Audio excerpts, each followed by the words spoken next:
ازيكم يا بنات؟ عاملين ايه؟ وحشتوني جدا جدا قد الدنيا دي كلها.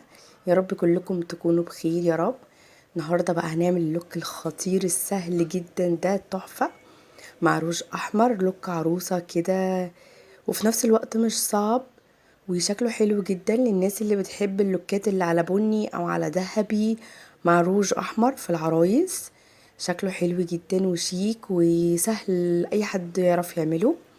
تنسوش بقى تشتركوا في القناة وتفعلوا الجرس علشان يوصلكم اي فيديو جديد انا بنزله، وتكتبوا لي كومنت حلو عشان تشجعوني. بحبكم قد الدنيا. ويلا بقى سيبكوا شوية كده مع اللوك ونبدأ اللوك على طول. جبت بقى البرايمر بتاع ميك اب فوريفر ستيب 1 اللي هو لونه سيلفر. دون للبشرة الدهنية يا بنات، او البشرة اللي بتفرز دهون او بتفرز مية، فده بيعمل كنترول شوية بين الدهون وبين الميك اب. فانصحكم بيه جدا جدا للبشرة الدهنية، خصوصا في الصيف اللي احنا فيه ده. احنا طبعا بنحط البرايمر على الاماكن اللي بتعرق او الاماكن اللي بتفرز دهون، او الاماكن اللي فيها مسام واسعة، او الاماكن اللي انا عايزة اعالجها، او يعني اصحح من منظرها شوية. ودي الطريقة اللي بندمج بيها البرايمر من تحت لفوق. من تحت لفوق، مش بنعمله دواير، بنعمله من تحت لفوق. ليه؟ علشان ندخله في المسام. دي الطريقة الصح. وخلي بالكم يا بنات اللي البرايمر دون مط قوي وبينشف، فيا اما تستخدمه مع المرطب وهي بشرتك مترطبة على طول قبل ما تنشف، او تستخدميه بكمية قليلة، ولو عوزتي انك تزودي خلاص زودي بعدها. انا هنا جبت بتاع انجريد، هو في نفس الوقت برايمر ومرطب. هو خفيف مش تقيل، بحب ترطيبه جدا. حطيته على الاماكن بقى اللي انا ما حطيتش عليها البرايمر التاني، وهبتدي اللي انا ادمجه عادي جدا. البشرة في الصيف بتبقى محتاجة ان هي تترطب كويس لانها بتبقى جافة جدا. انا بشرتي في الصيف بتبقى جافة ودهنية الاتنين مع بعض، يعني عند منطقة الانف كده والشنب والدقن بتبقى دهنية بطريقة صعبة، وباقي الوجه بيبقى جاف جدا. وهبتدي بقى اللي انا اعمل الحواجب بتاعتي بالوكس واثبتها كويس. انشفها الاول بمنديل لو فيها اي مرطب او جه عليها اي زيوت او حاجه، علشان الوكس يمسك فيها. معلش يا بنات لو صوتي شويه تعبان، بس انا عندي برد مش عايز يمشي من عندي. هنا جبت بقى اللاجيرل اللي هو الاورنج، وهبتدي اللي انا احطه في الاماكن اللي فيها تصبغ. انا في عادتي ما بعملش الحركه دي لان انا ما عنديش تصبغات جامده قوي، بس حاولت اعملها معاكم للبنات اللي عايزه تعرف لو في تصبغات في الوش احنا بنتعامل معاها ازاي. وطبعا كل درجة تصبغ وكل درجة اللون اللي احنا هنحطه او الكوريكتور اللي احنا هنحطه، كل ما كانت التصبغات افتح، فمش شرط ان هو يبقى لونه اورنج كده، ممكن يبقى كونسيلر غامق. كل ما التصبغات تبقى اغمق، كل بقى اما يبقى اورنج في اغمق في اغمق. فاهمين قصدي؟ يعني على حسب لون التصبغ انا بتعامل معاه بالكوريكت بتاعي. وهبتدي اعمل بلند للكوريكت بتاعي بفرشة صغنونة، واوزعه كويس جدا.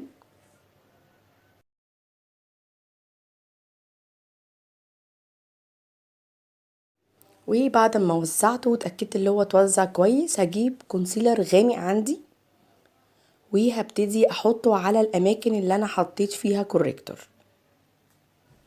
ليه انا بعمل كده؟ علشان لما اجي افرد الفاونديشن، الكوريكتور ما يخليش الفاونديشن يتقلب معايا بروز او بينك. وفردت الكونسيلر كويس قوي، وبعد كده خدت الفاونديشن بتاعي. هنا كنت بوريكم ازاي بناخد الكمية وازاي بناخدها من الفرشة. انا الكونسيلر اللي مستخدماه ده هدى بيوتي برضو، اللي انا استخدمته معاكم المره اللي فاتت. دي درجه 210. بناخد كميه قليله، وكنت قلت لكم برضو المره اللي فاتت ان هو دهني وللبشره الدهنيه، فما انصحش انك تستخدميه على بشره جافه لان هو بيندمج بصعوبه ودمجه صعب. وكمان لو هتستخدميه لازم تخلطيه مع اي فاونديشن سايل شويه علشان يسهل عليكي عمليه الدمج وما يخليش البشره مط قوي. هنا جبت البتاع دي، هي بتيجي مع البالت اللي هي بتاعه الدمج بتاعه البيجمنت، وهبتدي اشيل الزيادة اللي بتتراكم في الجوانب بتاعة الانف من الفاونديشن. هنا كنت بوريكم، بصوا طلعت زيادة قد ايه، زيادة فاونديشن اللي هي بتتراكم جنب الانف، اللي بتضايقنا دايما ومبنبقاش عارفين نتصرف فيها. بشيل الزيادة بتاع اللي بيبقى فيها يعني فاونديشن، وبدمجها عادي جدا بالبيوتي بلندر تاني. هجيب بقى الكونتور بتاعي، انا خدت شوية كده على ايدي، الكونتور ده بتاع لاجير، لاني انا مش عايزة يعني كونتور قوي قوي. وهبتدي ان انا احدد عظمة الخد بتاعتي. هنا كنت بقول لكم ان انا وشي مدور، فلو عايزة ارفعه هنزل بالكونتور من عند منبت الشعر لحد تحت. لو انا عايزة ارفعه ده بالنسبة للوش المدور. بالنسبة للوش الطويل فانا هكتفي بس لحد منتصف الخد علشان ارفع الوش لفوق. وبالنسبة بقى للوش اللي هو بيبقى مربع، اللي بيبقى فيه عظمتين كده من عند الدقن بارزين، الكونتور بتاعه يا بنات بناخده برضو من عند منبت الشعر وبننزل بيه شوية كده من عند الشفايف لتحت، بحيث ان انا ازم الوش شوية واطوله معايا، وادي خدعة بصرية اللي هو مش مربع قوي، اللي هو طويل شوية. ده بالنسبة للوش اللي هو المربع اللي بيبقى فيه عظمتين بارزين من عند الخد كده شوية، يعني مثلا زي يسرا الممثلة كده، شفتوا شكل وشها تحسوا انه مربع، ده اللي انا بتكلم فيه. وعملت كونتور للجبهة وللأنف بتاعي، وابتديت ان انا اعمل بلند.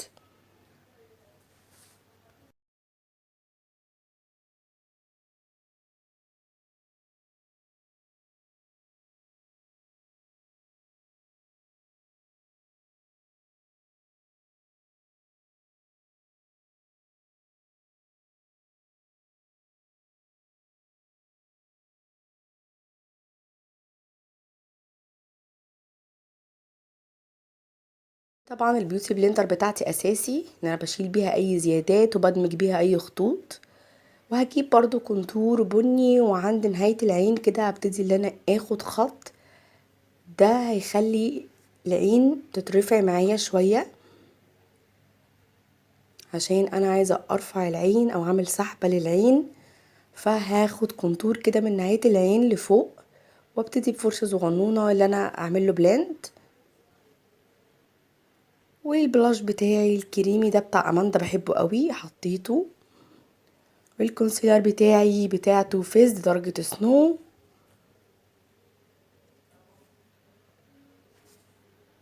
وابتدي اللي انا اعمل له بلند كويس قوي بالبيوتي بلندر.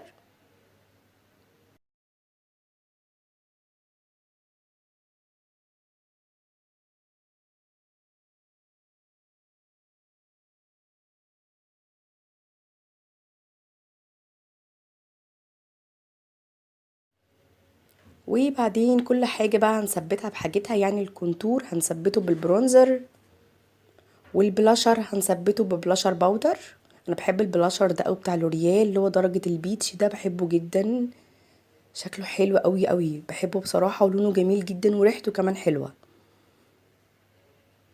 وبعد ما ثبتنا كل حاجة بحاجتها اللي هو الكونتور والبلاش، هبتدي بقى اجيب الكومباكت باودر بتاعتي بتاعت ماك. انا حسيت ان البشرة غمقت معايا شوية فحبيت افتحها شوية بالكومباكت، دي درجة انسي 25. وهبتدي بقى ان انا انضف الدنيا شوية معايا من اي اثار لوز باودر كنت حطاها تحت عيني مطرح ما ثبت.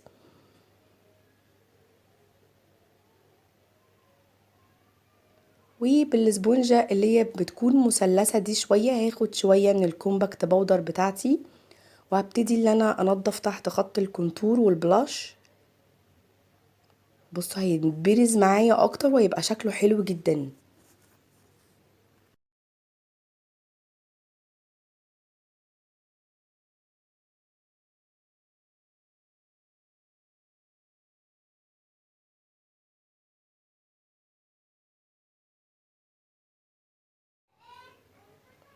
وبعد كده رشيت فيكس أفرة علشان اهدي الدنيا شوية من اي بودر انا حطيته، وانشف الوش كويس جدا بالمروحة. هنا كنت بوريكم البشرة شكلها حلو جدا جدا بصراحة. هستخدم بقى النهاردة للحواجب جل لاجير، دي درجة سوفت براون. هاخد كمية كده على ايدي، وهبتدي ان انا اسرح الفرشة كده من الجنبين علشان تبقى مبططة معايا اكتر، ويبقى سنها رفيع كده ومظبوط. وهسرح الحاجب كويس، وابتدي ان انا بقى ارسم الحاجب بتاعي. هرسمه من ورا بس، لكن من قدام هعمله بالفلماستر عشان ارسم شعرة شعرة. يعني هعمل الحاجب عادي جدا من النهاية بالجل، لكن من قدام هجيب القلم الفلماستر وهعمل بيه الشعرة شعرة. ابتدي بقى اعمل الشعرة شعرة بتاعتي. ايدي تكون خفيفة، خففي ايدك على قد ما تقدري علشان الشعرة شعرة ما تطلعش معاكي تخينة.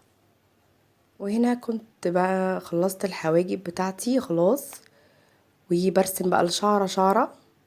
بصوا هنا حسيت ان ايدي ابتدت ان تترعش شوية، فحسيت ان انا عايزة اسندها علشان اعرف ارسم الشعرة شعرة احلى. فانت ممكن تعملي كده لو ايدك بتترعش عادي، ما فيش مشكلة. نضفت بقى تحت الحاجب بتاعي، وجبت لون بني من بالة الكونتور وحطيته على الجفن المتحرك بفرشة تكون بلاستيك. وهجيب فرشة تكون كابوكي شوية صغنونة، وهبتدي ان انا ادمج الحروف بتاعة اللون البني اللي انا حطيته. هدمجه كويس، ادمج الحروف بتاعته.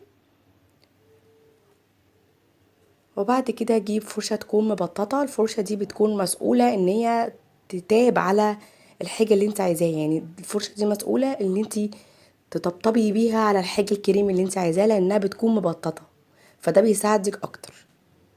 وهاخد اللون البني بتاعي الغامق واتاب بيه على البني الكريمي اللي انا حطيته، وبفرشة لوزية كده شوية هبتدي بقى ان انا ادمج الاطراف بتاعة اللون اللي انا حطيته، واوزعه كويس جدا وادمجه علشان يبقى شكله حلو. وهحاول على قد ما اقدر ان انا اخرج بيه لبره، لان انا عايزه اسحب العين. فهحاول على قد ما اقدر ان انا من نهايه العين اخرج بيه شويه لبره. كده كده هننضف بالكومباكت باودر، انا بس عايزه اخرج بيه شويه. بصوا يا بنات، يعني اخرج بيه كده علشان انا عايزه اسحب العين شويه. بصوا كل ما بتدمجي كل ما اللون بيتفرد معاكي، وكل ما بيخف، يعني كل ما بيبقى شكله احلى. بصوا الفرق بين العين اللي انا شغاله فيها والعين التانية. وبعد كده هجيب اللون اللي هو المقرنش ده شويه، وهبتدي بقى اللي انا افتح الاطراف بتاعه اللون بتاعي. مش عارفه اللون ده مش بيبان لي في الكاميرا في التصوير، مش عارفه، ممكن تكون علشان الاضاءه او حاجه مش مظبطه اللون، بس اللون ده مش عارفه ليه كل ما بحطه مش بيبان. بس في الحقيقه بيبقى باين اللي هو متدرج، يعني في الحقيقه بيبقى باين اللي هو الاطراف بتاعته فاتحه. هبتدي بقى ادمج الاطراف بتاعتي كلها علشان افتحها. انا مش هستخدم الوان كتير النهارده. هجيب بقى الجليتر بتاعي من غير اي جلو خالص بفرشه تكون فلافي، وابتدي اللي انا اوزع الجليتر بتاعي بطريقه عشوائيه. بصوا يا بنات، بطريقه عشوائيه، يعني كاني الشادو هو اللي فيه اللمعه. فاهمين قصدي؟ فرشه وفلافي ليه؟ لانها هتساعدني ان هي توزع الجليتر بطريقه عشوائيه اكتر، لان الشعر بتاعها بيبقى منفوش، فهتوزع لي الجليتر بطريقه عشوائيه. وبالسبونجه بتاعتي المثلثه هبتدي بقى انضف بالكومباكت باودر النهايه بتاعه الشادو بتاعي، انضف كويس جدا. هنا كنت متضايقه جدا لان التصوير اللي طلع ما كانش شغال، وانا كنت بعمل الايلاينر لا ومندمجه جدا بقى وانا بصور، وعلى مهلي عشان ابين لكم الخطوات وعماله اشرح، وطلعت ما بصورش في الاخر. انا رسمت ايلاينر عادي جدا اللي رسمته معاكم المره اللي فاتت في الفيديو اللي هو بتاع الميك اب اللي كان لونه بينك، بس خدته من النهاية كده بسحبة رفيعة داخل العين. بس هو ده اللي انا عملته. وركبت الرموش بتاعتي وحطيت جوه العين كحل اسود، ودرجت نفس الالوان اللي فوق تحت. هنا كنت خدت اللي هو الايلاينر الملون ده وحطيته تحت الرموش، ادى اضاءة كده شكلها حلو، كان لونه جولد، ادى اضاءة وكان شكله حلو جدا. وحطيت الروج بتاعي الاحمر، وحطيت في النص كده شوية هايلايتر من أفرا لونهم جولد شوية عشان يدي لمعة. كان اللوك سهل جدا، بسيط جدا، مفهوش اي حاجة صعبة. وحطيت طبعا ماسكارا تحت وفوق. لو عايزين تشوفوا الايلاينر انا رسماه معاكم في الفيديو اللي هو بتاع الميك اب الوردي. انا كل اللي انا عملته بس اللي انا طلعت بالخط، شايفين الخط الرفيع ده، طلعت بيه شوية بفرشة رفيعة خالص بتاعة الايلاينر ودخلته لجوه العين. وعملت نفس الخطوات اللي عملتها فوق بالالوان اللي عملناها فوق عملتها تحت العين، وحبيت ان انا اديها اضاءة شوية، فحطيت اللي هو الايلاينر اللي هو الملون ده اللي هو فيه لمعة، حطيت درجة الجولد بتاعته تحت الرموش. هنا بقى كنت حابة ان انا اعمل فيها عروسة قوي، فلبست التاج ده شوية عشان يعني كأني عروسة بقى وكده. بتأسف لكم بجد على صوتي، هو اكيد متغير غير كل مرة، بس عندي برد حرفيا مش عايز يمشي الصراحة، فانا متأسفة يعني لو صوتي مضايقكم.